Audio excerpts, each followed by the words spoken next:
We are owned by guns, and therefore there is only one way to stop the mass shootings.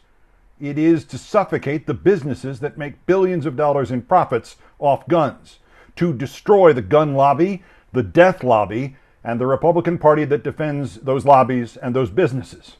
And the only way to do that is an economic civil war. The blue states have all the money. They must starve the red states into submission, or another 600,000 Americans will be murdered in the next 10 to 12 years. That and more in the Wednesday Countdown podcast, available now wherever you podcast. Okay, Mr. Keith Olberman, you're not a very intelligent dude.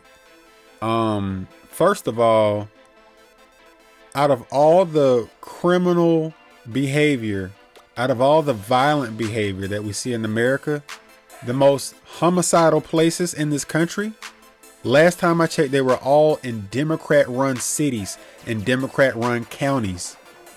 This nation operates in a system called federalism.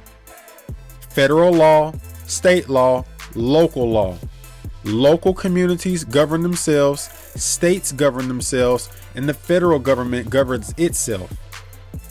Now, it is true that the per capita income is more in certain blue states like New York, New Jersey, California, Maryland, because the cost of living is higher. Connecticut, right? But if you look at the most violent cities in America, Chicago, for example, is in the blue state. In Illinois, blue. Maryland, Baltimore. In Baltimore, in the blue state, yeah. Washington, D.C., it's not as bad as it used to be, but that's a blue city. Atlanta, Georgia, where I'm from, Fulton County, blue. Birmingham, Alabama, blue. Jackson, Mississippi, blue. Detroit, Michigan, blue. Dallas, Houston, blue. Blue. You see where I'm going with this? Camden, New Jersey, Newark, New Jersey, blue. And according to the FBI Uniform Crime Report, which is tallied every year, we're averaging around 20-something thousand murders a year,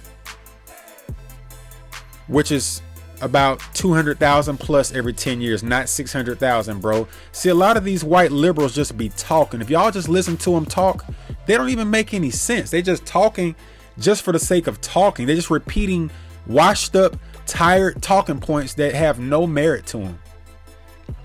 None whatsoever. And not all red states have a lot of poverty. I mean, it's poverty everywhere you go, but you ever heard of Texas?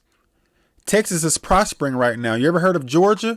Georgia's prospering right now. You ever heard of Florida? North and South Carolina and Tennessee? Now, I don't know what's going on in Arizona politically. It's a mess out there, but they've been a red state for the past few decades, so we'll call them red for now. Hopefully they can get it together. But it's a lot of red states that are booming. A lot of blue states are bleeding population and companies to states like Georgia, Florida, the Carolinas, Tennessee, Arizona, and Texas. Yeah, look it up, Mr. Olberman. A lot of y'all just be talking just to talk. Y'all don't even be thinking about what y'all say for y'all say it. That's a bunch of crap you're saying, bro. Your Democrat district attorneys need to stop being so woke. Maybe if they would stop taking all that George Soros money, they could start electing people that actually gave a damn about their communities. If they really gave a damn about the communities, they would be locking these criminals up and sending them down the road where they belong. So, Keith Olberman, you're not a very smart guy, bro. You need to stick to sports journalism or something else, because when it comes to policy and statistics, you're way off the mark, bro. Way off.